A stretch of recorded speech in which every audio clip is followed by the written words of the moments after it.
And good evening, everyone, and a very warm welcome to you all on behalf of Living Values Education British Isles to a much anticipated webinar by Dr. Neil Hawkes on the inner curriculum. My name is Peter, and for those who don't know Neil, he is one of the global pioneers of values education and was invited to by UNICEF, United Nations, in New York to help create the Living Values Education worldwide program, I think in 1997. And today, following a highly distinguished career in the UK and globally, he's much sought after as an inspirational speaker in values education, acclaimed author, thought leader, founder of values-based education in England, and a gentleman who lives his values with passion, humility, and generosity of spirit. So welcome, Neil. We look forward to your words of warmth and inspiration on a subject very close to our hearts, the inner curriculum, how to nourish well-being, resilience, and self-leadership. Any questions afterwards, please put in the chat box. So Neil, over to you now. Thank you very, very much, Peter. I always feel that I've come home when I'm talking with Living Values because I've been intimately involved in Living Values now for a long time. And I've had the privilege of being chair of Living Values British Isles for a number of years. And I was on the board of Alive, the parent of Living Values, for a number of years. And Peter has been a vice president too, and president of Living Values. So in turn, I'm honored that you're here, Peter. And we're honored you were here, Neil. I know you're speaking from Kuwait, where you're running a school. So I'm very humbled to be here, and I know that a lot of people will be watching this video, not tonight, but over the coming months, because it's posted on the international video stream. So without any more ado, I'm going to share screen.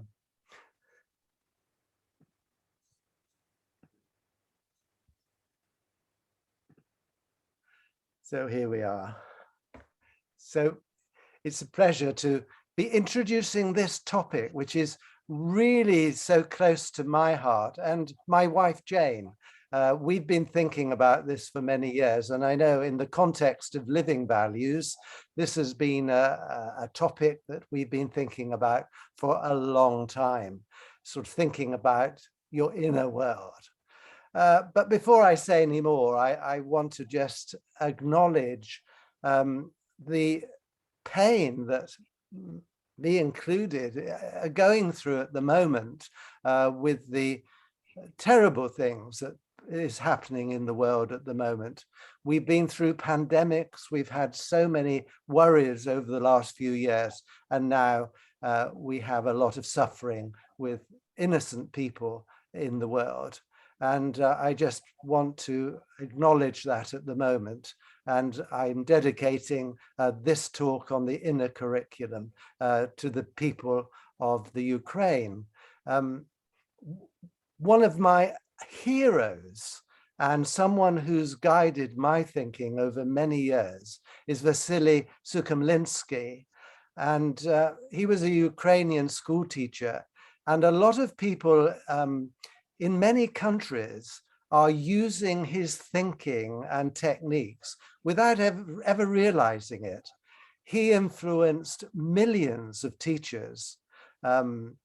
So if you're interested in following up that wonderful book, My Heart I Give to Children, it is available online, and I would just recommend it. It's just the most amazing book.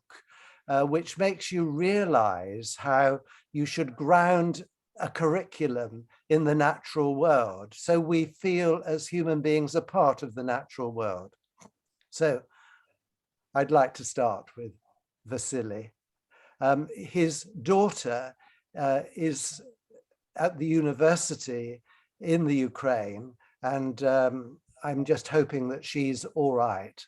Terry Lovett wrote in his wonderful book about, I've got it here, it's the international compendium, really, of values work. If you want to know anything about values, this is the one.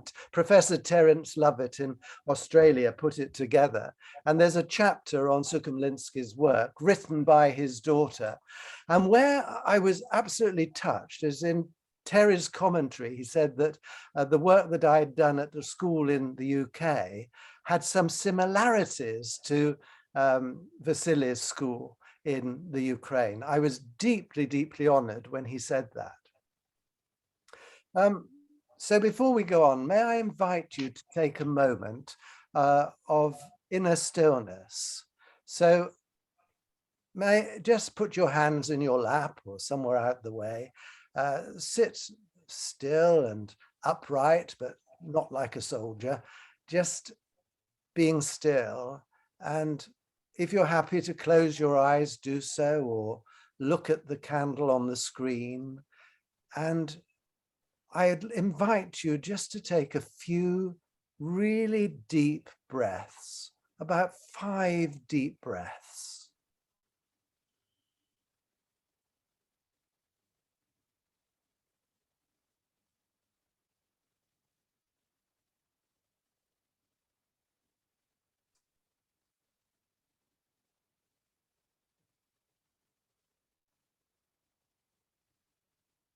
Now just become aware of what's going on internally for you this evening. What thoughts have you got? What feelings? What emotions are running through you? Come alongside all that and send a stream of calming energy to all that internal world so that you can be calm and feel at peace.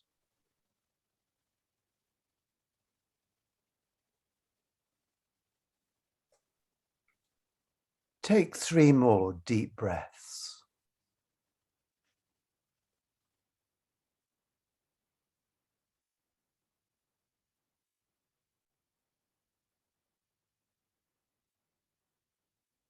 And on the screen of your mind, see something in nature, something that fills your heart with gladness and joy. A place, perhaps, that really you love to be.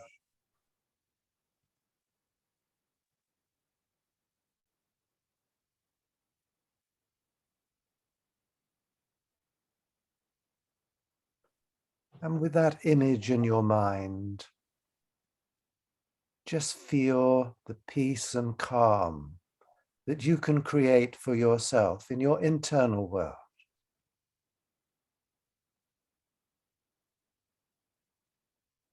And now very gently, come into the moment and come back to me in this presentation.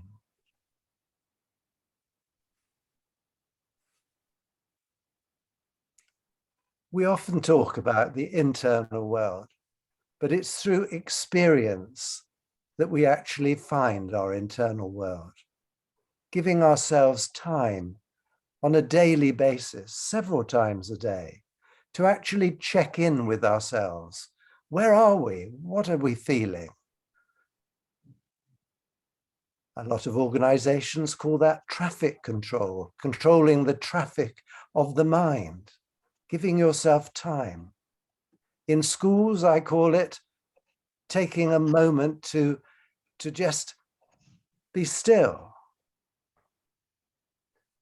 So that's really important when we think about the inner curriculum, really realizing it's really experience, not just talking, a lot of words. Now, I'm going to give you a dilemma. I love dilemmas.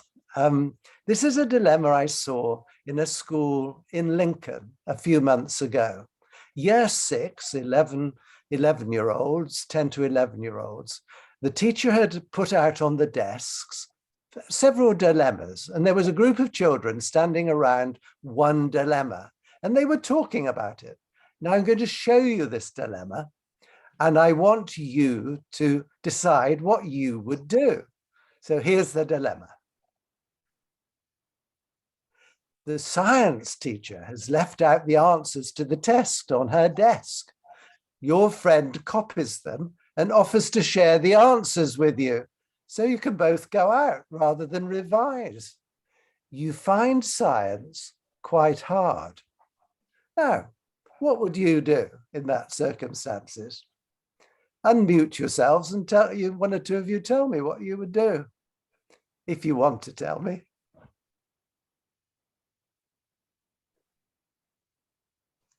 Everyone's going to be quiet. Don't want to tell me. I like to think that I would say, I think that we'd better not.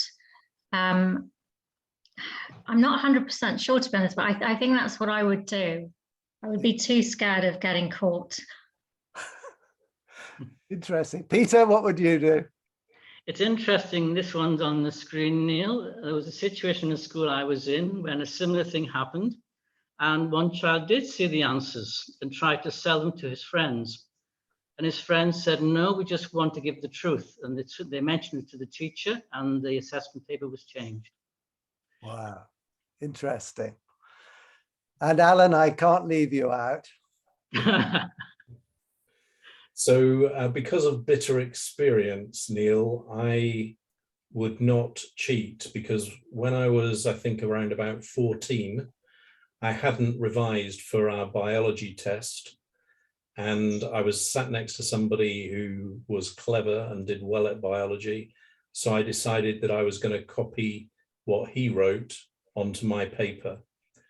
But when I saw that I'd written his name at the top of my paper, I realized that I wasn't cut out for cheating. Thank you. Thank you all of you for your honesty. I don't know what other people's reactions are. Now, I've been using this over the last 2 years on my presentations, and I have been absolutely amazed at the responses that I've got. If I share with you that the majority of people would cheat, the majority. When I first put this up, I thought, oh no, everyone will say, no, won't cheat. And there are certain groups, and I'm not going to name them, where you get 98% cheaters. And they're in organizations that say they are values-based, but they cheat. So and the children in this school, I said to them, well, what would you do? What do you do? And they all said, no, we won't cheat. And I said, come on, you're just saying that because you think I want you to say that and your teacher's listening. They said, no, we've been here in a values-based school since we've been at school. This is the way we are. So the key, you see, if we are going to be living values, is to induct the children into thinking about their values very early on. Now you can argue, well, when we get older, we bend the rules and things, but if you start early thinking about the consequences of your behaviors and what's the right thing to do, and what values are guiding your thinking and behavior, then something else happens. You know, this is a wonderful secondary school in Oxfordshire that I had the pleasure of opening their inner curriculum rooms. They have a suite of rooms that are the inner curriculum. So what we're saying, you see, in the values world is we need to encourage a shift in consciousness, so that people have greater self and other awareness. So if you are really inducted into these values, would you cheat? Let's show you a school now that is a values school. This is a school in the Midlands in the UK, and it was in some difficulties. The parents were voting with their feet. Things were terrible until David Harding, a wonderful values head teacher, took over the school. And it's now wonderful. It's brilliant. I've been there. And other people. It got an award last year for its work. At the beginning, the sound may sound a bit fuzzy, but as it goes on, it settles down. So this is what children in a values-based school talk about.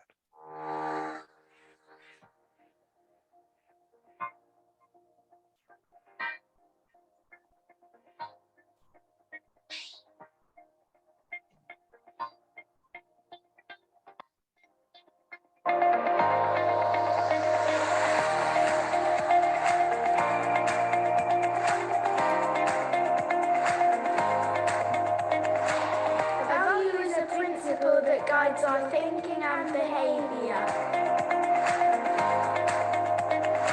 Honesty is when you have to tell the truth to someone. Integrity is knowing right from wrong. Kindness is being nice to people.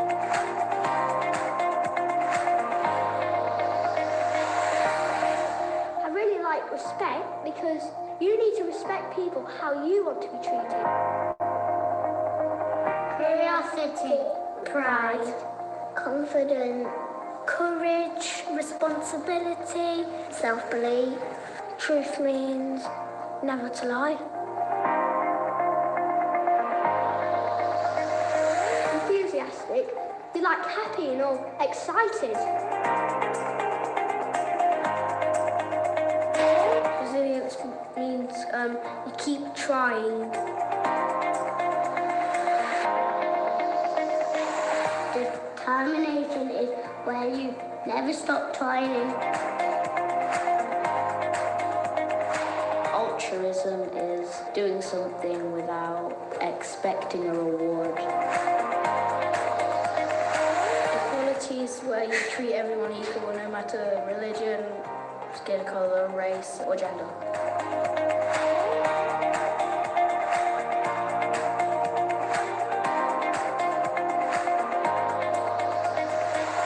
I think values has made the school better because now we're being kinder to each other and we're helping each other. So thank you very much to Hinkley Park School in the Midlands. Well worth a visit to there. So we want the children to be positive, we want good mental health, we want them to be outward going, we want them to be aware of their internal worlds. So the pupils experience in a school like David's school an ethical vocabulary. That's what they're having, which develops ethical intelligence. Now, I believe that ethical intelligence is the #1 intelligence to develop in the world. I've argued this with the G7 summit leaders because I wrote a paper with a professor in America, and we said, unless you have ethical intelligence, you will have the problems that we're seeing unfolding in our world at the moment.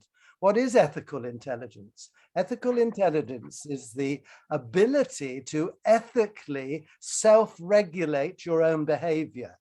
That's what it is. So that you are critically aware, you are able to really stand back from yourself and others and the world situation and really be critical. Critical intelligence is really a fundamental of ethical intelligence, as is emotional intelligence. But ethical intelligence, that's the one. And you get it through developing an inner curriculum. Here's a Midlands head teacher, absolutely brilliant in a secondary school that's a values school. And she's saying that really values have to be on equal par to the academic curriculum and all that. So many school systems put the personal, social, almost as an add-on rather than at the center of their curriculum. So I've been arguing worldwide that really this sort of work we're talking about today needs to be the center of curriculum development. School curriculum is everything that happens in a school. It's the formal curriculum, the informal curriculum. And I'm saying the missing link is an inner curriculum. getting children to really passionately think about what's going on. My wife, Jane, who's a psychotherapist, she and I wrote this book a couple of years ago called The Inner Curriculum, which schools are now getting onto. But I think there's a lot of fear to sort of get into this sort of inner stuff. Some people think it's a bit weird or something, but we've got to make it mainstream. It's got to be talked about in training colleges, universities. It shouldn't be an added extra. So what is the inner curriculum? Yes, you see mindfulness up there. That's a huge part of it, but it's the concepts, knowledge, skills, and activities which helps us to be conscious about our thoughts, feelings, and emotions. And many schools now are doing mindfulness. Here's a secondary school doing a mindfulness activity with some year 8 children. They're going round their fingers and thinking, a lovely little exercise that you do. So it helps you to understand your behaviors. What the inner curriculum is drawn from is good educational practices, all that research in education has taught us over many, many years. It's also drawing on people like Dan Siegel's work on interpersonal neuroscience. We now know so much about our brains. We know about the limbic system and our prefrontal cortex, and that's what we're teaching the children through the inner curriculum. We also draw on psychotherapy and the wisdom of humanity. Now, which schools have got really into the inner curriculum? In the UK, we have Worplesdon Primary School that's been working on the inner curriculum and one particular aspect, which is the internal family system. The head teacher is Kareen, and that's what she said, what she's been doing. And it's remarkable. She's a part of the trust, and she says, Neil, I want this right across the trust, as many trusts are saying to me now. This is so important that they're really getting into it. So I'm delighted, and thank you, Kareen, for what she's doing. The internal family system, known as IFS, was founded by the guy in the middle there, Dick Schwartz. Dick is an American, and he is a great friend of mine, but he now is a world leader in the internal world of people, and how we are not one personality. We have many parts of us, but we have an underlying self, which is our inner teacher, that center of us, which is uncontaminated. And IFS now is a really big part of the inner curriculum. And I talk a lot in the United States and other places, joining Dick and others about that. So in chapter 5 of the inner curriculum, Jane and I referred to the internal family system. So if you're interested in that, I do hope you have a look at that. But there's a secret ingredient that we discovered. Well, we didn't, Jane did. Jane, my wife, discovered a secret ingredient in value school, in living value schools around the world. And the secret ingredient I'll let you into is this: self-energy. Self-energy. Self-energy is that innate essence of who we are. And that's what working on an inner curriculum builds in the children. The inner curriculum nourishes that natural essence which all human beings have, adults and children. It needs, though, a calm and purposeful atmosphere, which a value school nourishes. So you create your culture of a values-based school, and then you drop into it this deep working of the inner curriculum from children when they're very young. It doesn't start at adolescence. It starts as soon as they're with you in school, 3, 4. Yeah, I was in a nursery the other day that admitted 2-year-olds, and they say, oh, we're doing the inner curriculum with them. And I said, what are you doing? Fascinating. Well, they said, well, we're just holding them with love and compassion. Yeah, that's the relationship that you have with the children. So self-energy, that secret ingredient, the innate essence of human consciousness. That uncritical you, who is the observer. Now, if you ever find yourself beating yourself up, that's not your self-energy. That's a part of you. We've all got aspects of us, known as parts, that can talk. You know, I have a professional part. I'm doing it now. I try and infuse my professional part with my self-energy. That allows me to be authentic so that I'm real. I hope you feel that you're connecting with me as a real person. I'm not an actor doing this.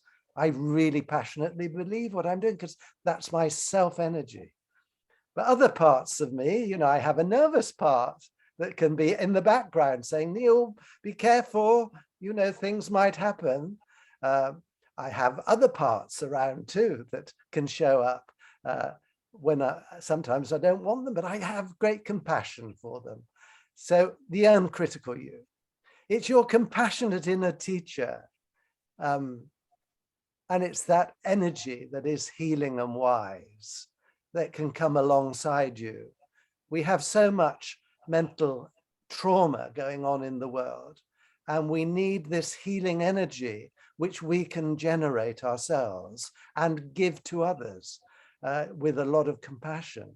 That helps enormously. So we're all born wonderful. You know, I know there are certain characters that may be in your mind. You say, oh, were they born wonderful? But I think all the evidence is that as human beings developed, we had this innate essence of us, which is there, you know, which we're calling this self, this inner essence, which we have. The issue, though, for all of us is that we have experiences. Those little children soon go into a family and they have to work out how to survive, and they'll have brothers and sisters and parents or not, and they have to work out. And that's where those other aspects of our personality start to develop. I had an older brother who was quite dominant, and I learned in my family that to get noticed, I'd be noticed if I start doing the hoovering or something in the house.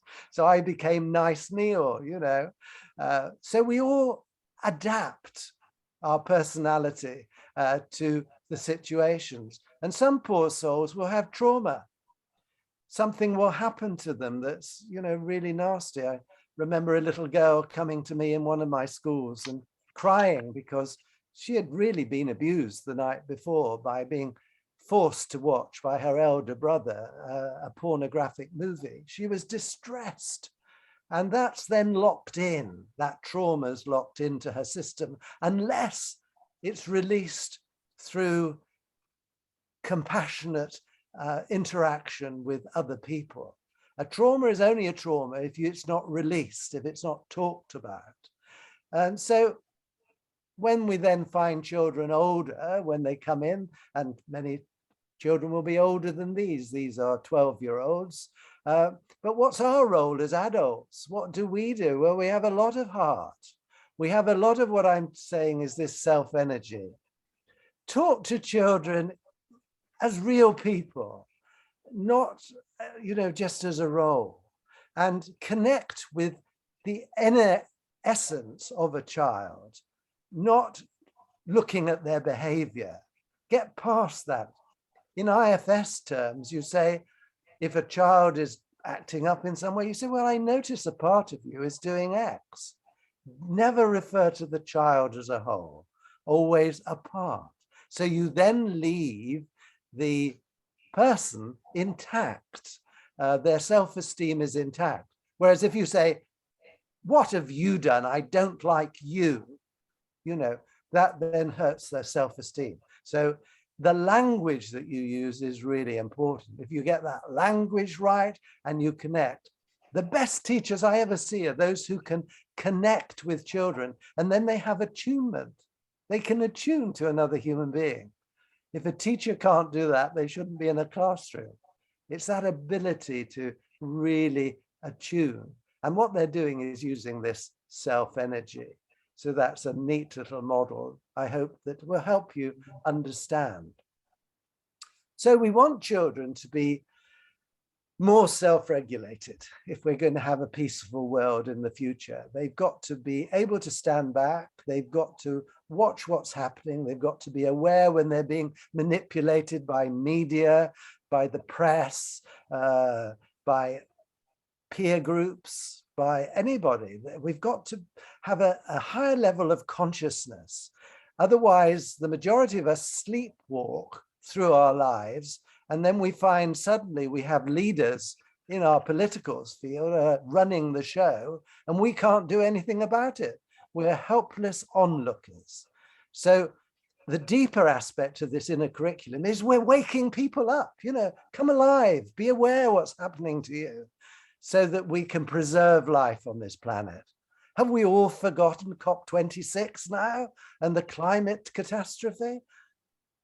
I hope not. There's so much to do, but it's working on an inner curriculum which will help young people wake up. A couple of years ago, I think it was, I was in Luton giving a talk to the children about, it was at a values day. I think I had 200 children in the hall, and I talked to them about pause powers, I called them. Pause, how to pause, take a pause, how to regularly during the day to take pauses. And I talked about peace. I talked about attention. I talked about understanding. I talked about self-leadership. And I talked about energy, self-energy. This was the photograph on the screen. And I'm just going to play 5 minutes of me talking to the children. So you get a flavor of how you can now teach children this sort of work. I'd done about 5 minutes prep before the part that you see. So I told them what pausing is, how to, and we'd taken the pause, but now I explain pause powers. Here we go. Very helpful. Now, pause has some powers, some really lovely powers. The word is in capital letters, P-A-U-S-E. All say it, P-A-U-S-E. Pause. Pause. First letter, P. P stands for peace. Now, when you take some deep breaths, and you do it regularly, you start to feel more peaceful inside. What sort of feeling is that, being peaceful inside? How would you describe that? Being calm. That's right, being calm, and when you feel safe. That's P. P for peace. Secondly is attention. Attention. Soldiers stand to attention. With straight back, standing up. That's one way. Your teachers probably say to you, please will you give me your attention? Attention is when we give our minds to where we want our minds to go. You can give your attention to what's happening inside you. I wonder what's happening inside of each one of you. Are you peaceful? Is your mind buzzing away with thoughts? I wonder what's happening. I don't know. But giving your attention to your inside, your inner world, is very helpful, because you can then say, I'm feeling a bit tired. Or perhaps I need to run outside and get some more oxygen. Or you might say, I'm feeling a bit grumpy. How can I stop being grumpy? Oh, I'll have a happy thought. And so you give yourself a happy thought. I always have a happy thought. It's called my wife, Jane. I often think of Jane if I need a happy thought. So we can all have a happy thought and change our mood. So we give our attention to our inside. Then next, we understand. Understanding is when you find out more about yourself and more about other people and more about the world. You have been given a gift. The gift is that you go to school. You might not think it's a gift. It's a gift because you're learning so much, which will help you when you're grown up and in the world. So you grow in your understanding. That's the third gift you'll get. Next is something I call self-leadership. I often, when I'm talking to grown-up teachers and teaching assistants, say, let the children be leaders of themselves. Don't keep on telling them what to do. Help them to lead themselves. And what you will find, children, is the more that you find out about your inside world, the more you will be in control of it. And you then can know what to do. You don't need a grown-up telling you what to do. So that's a lovely gift, self-leadership. And the last one is this lovely thing. If you practice pause, which is taking a pause, stopping what you're doing, you will find you have more energy. Energy. People often say to me, they say, Dr. Hawkes, you can rush around the world, you go and give lots of talks, you're doing so much. Where do you get your energy from? And I say to them, well, very simply, really, I take a time to pause. And pausing is sitting still. So we're going to practice now a pause. Let's pause together. So as I said, straight backs, hands in laps. Now gently close your eyes. Gently close your eyes and relax. I'm closing mine too. That's me. I really, really love working with children, as I hope you realize. I always check out if I've been effective. As a teacher, I always want to make sure that I've, checked in with the children. And so I just picked on this girl. She was walking through the hall a little later, and I asked her, well, what was that all about? And this is what she said. I taught in an assembly this afternoon about a word. What was that word? And can you explain it to me? It was take a pause. And then when you take a pause, it's like when you're angry or something, you just you take like 3 breaths, and then you like calm down. And then pause means P for peace, A for attention, U for understanding, S for self-leadership, and E for energy. Wow. And do you think you're going to take regular pauses? Thank you. Well done. Thank you. Do you see how the young mind can take information in? When we're older, it's much more difficult. But I always find with younger children that they just a sponge. If you engage them, if you connect with children, they then take it. That's what connection and attunement is all about. So here's a dear friend of mine, Bridget Knight, who's also done a talk for us. She's the head teacher of Erdesley School in Herefordshire, a wonderful values-based school. So what we're saying is the inner curriculum will flourish in schools that have a values-based culture that nurtures self-energy. And the outcome, I believe, is ethical intelligence. And as I've said, that is what we need in our world today. We can't go on having curriculum in schools that give children just subject knowledge so that they can pass examinations. We've got to have a curriculum that really, in my view, starts with a holistic understanding of what a human being is. How can we use all the wonderful talents that we have? How can we be aware of our shadow side? I'm not all sweetness and light all the time. I can have my moments, but I come alongside that very quickly so that it doesn't spill out and upset somebody. So we learn to be in control of ourselves in a gentle, compassionate way, not suppressing ourselves, because that would, if you suppress a part of yourself, it'll only pop out at an unexpected time. So being really gentle and compassionate, but really being in a school situation that helps you. I'll show you in a minute. I think you might be able to see this on the screen. Yes, this is an Australian school. They've been in contact with me. It's called Kindle Hill School, which is in the Blue Mountains. And they got in touch with me because they said they're not a value school explicitly, but I've said, well, you are really, because they're doing all the things that I think help children to develop holistically. Coming back to the beginning of my talk, it's what Sukhomlensky was looking at. How can we form children, nourish them so that they become compassionate, wonderful human beings who will help our planet to flourish and people as well. We have this wonderful planet. We mustn't mess it up. Let's all work together now as a matter of urgency to develop a values school, living values schools, which nurture the inner curriculum.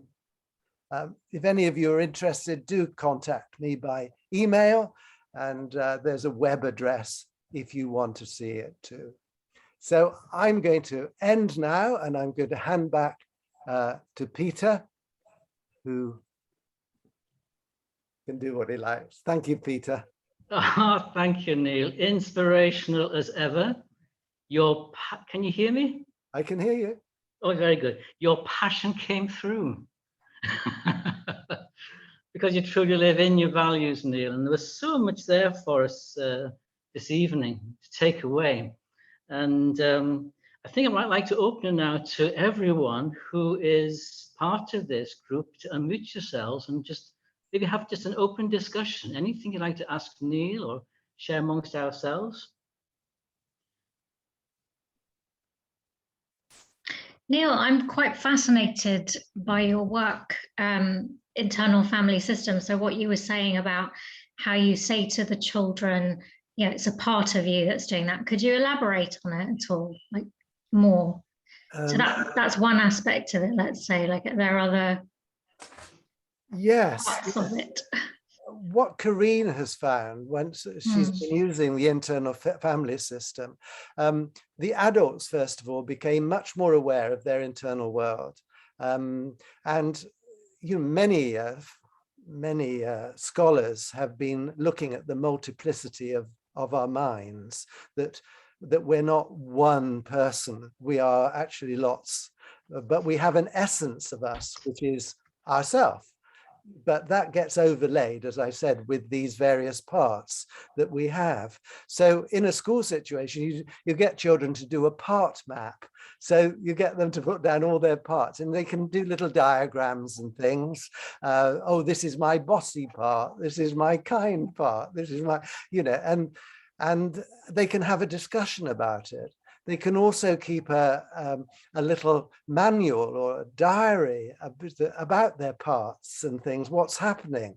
And so you open a discussion and a child would say, oh, I'm really sorry, that was only a part of me. You know, I got angry at that moment.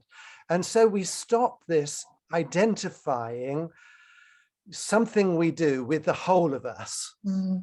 You know, it's like if you said to me after my talk, well, Neil, you know, you could have done it a bit better if you'd worked on this or done that, then I'd say, yes, that's fine, because I'm always open to criticism. But if you said, Neil, I don't like you, or something like that, then I'd go, oh my gosh, you know. So in a school situation, we've got throughout the world inspection systems that reduce self-esteem of teachers. Teachers feel that they're no good as teachers because someone says, oh, you're not doing this, that. So instead of saying, well, a part of you could work on this, you know. So parts language is really, really neat to use with children, even if you don't use the rest of IFS. IFS is a psychotherapeutic model, but Joanna in the States and a few others and myself are adapting it to schools. So, but what we're finding is that the children start self-therapying themselves. You know, they say, oh yeah. And but compassion is a bit, I've used it many times tonight, but compassion about yourself, you know. Many school systems, you're forced to be brilliant all the time. None of us are brilliant. If I'm brilliant, just 2%, I'm really thrilled. I could be absolutely terrible. I have my moments, and it's just, having that. And we need to normalize behavior. Your work is on mentally well schools. I support your work fantastically because you're helping people to do all this. Yeah, I'm really, thank you, Neil. It means a lot to me, but because we take a trauma-informed approach, as you know, and very much about social and emotional learning, but I am very interested to know how IFS could fit as well, because I watched a talk, it was by Richard Schwartz. It was a series of talks by him. I literally spent a whole day, it was at some point over the Christmas period, and yeah, it just really, really resonated with me. And then when you said about using it in schools, I thought, wow, that would be amazing. Yeah, it works really well, and it becomes part of the language of the classroom.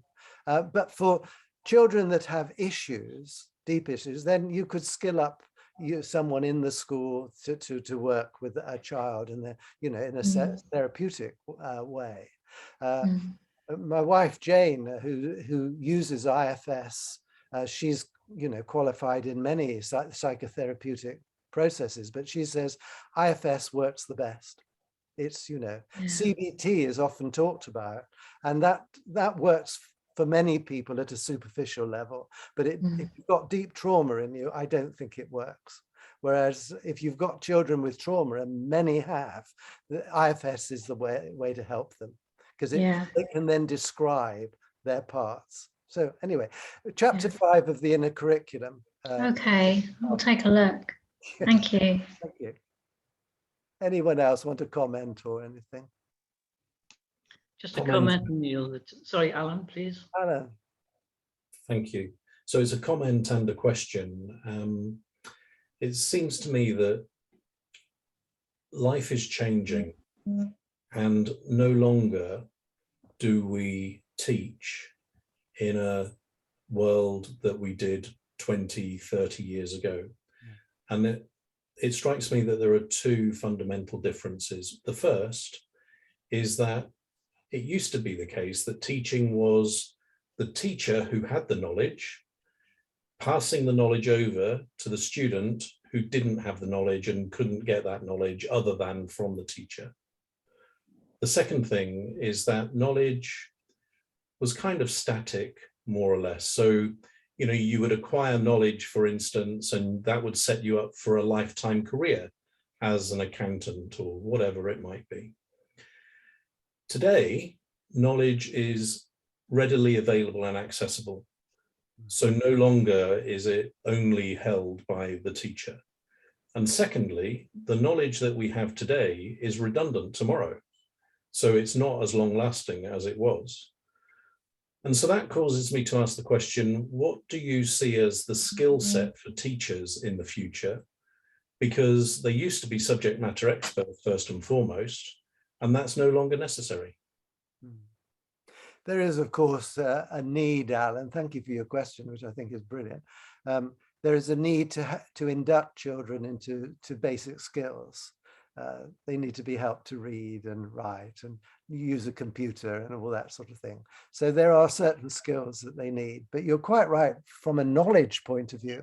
Once you've given children those skills, they're off. There's still a place for the expert. I gained hugely from those people. But as I've argued in other places, really what we've been talking about tonight, how how many young children are inducted into the natural world. I was walking around, I live at Rutland Water in the East Midlands, and I was walking around the water when the snowdrops were coming out. And a family approached along the track, and a young 5-year-old ran up to the snowdrops and started picking them. And I said, stop. And the mum and dad looked at me. I thought, oh, Neil, you're going to get one now. And I said to the little girl, oh, I'm sorry I shouted, but do you understand that if you pick the snowdrop, it will die. It won't come up next year. And the dad was listening to me and he said, oh, I didn't know that. And I said, yeah, well, that's why these snowdrops are growing. But if we pick them, and the little girl said, oh, I am sorry, I didn't know that. So it's inducting children very young into the natural world. Sukhomlensky was brilliant at that. He took 4-year-olds to watch sunrise. And then out of sunrise, he would get them to do a picture. And then what word expresses your feeling? And they'd be inducted into language through the experience. But so many schools now don't give an experience, they give something out of context, which is boring, as it were. So you gradually build on that. So the child feels a part of nature. I believe that the problem we have in the world is human beings think they're outside of nature, they're not a part of it, and therefore we can do what we like to nature. But now we realize that we have to do something. But so you're absolutely right. My big concern at an intellectual level is AI, artificial intelligence.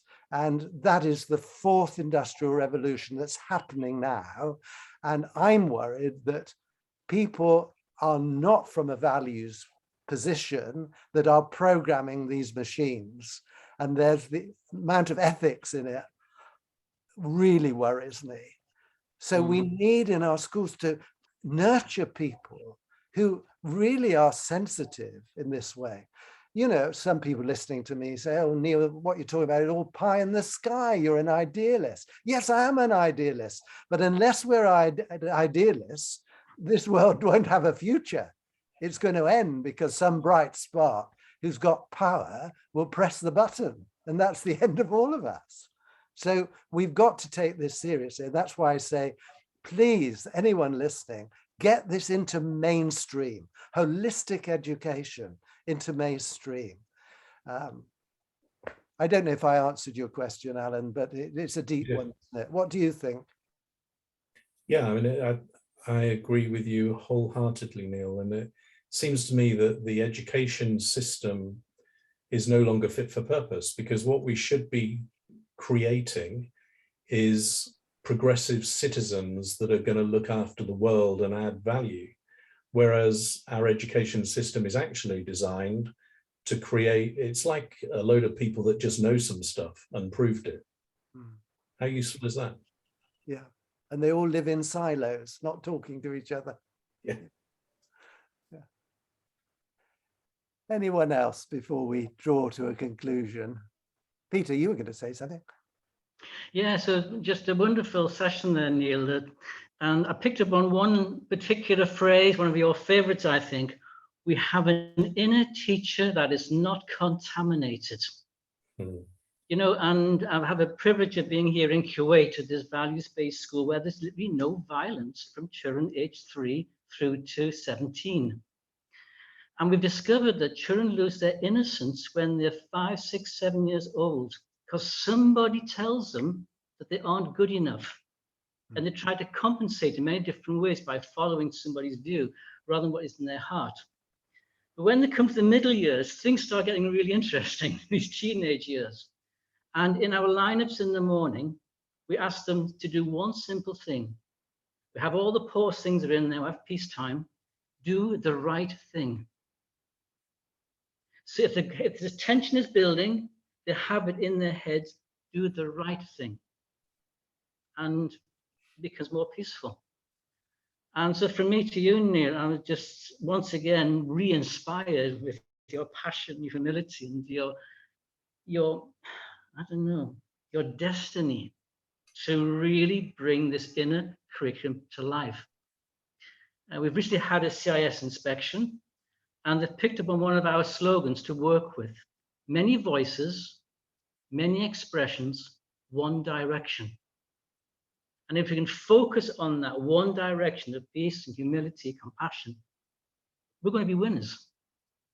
And it's our youth who will take us forward. It's not what the world will, it's not what we're going to create for our world to inherit, what we're going to leave for our children to inherit. It's how are we empowering them to create their own world for what is present, to make it even better. As witnessed by we had a Munger session, and the children were sharing today how passionate they were about helping to heal.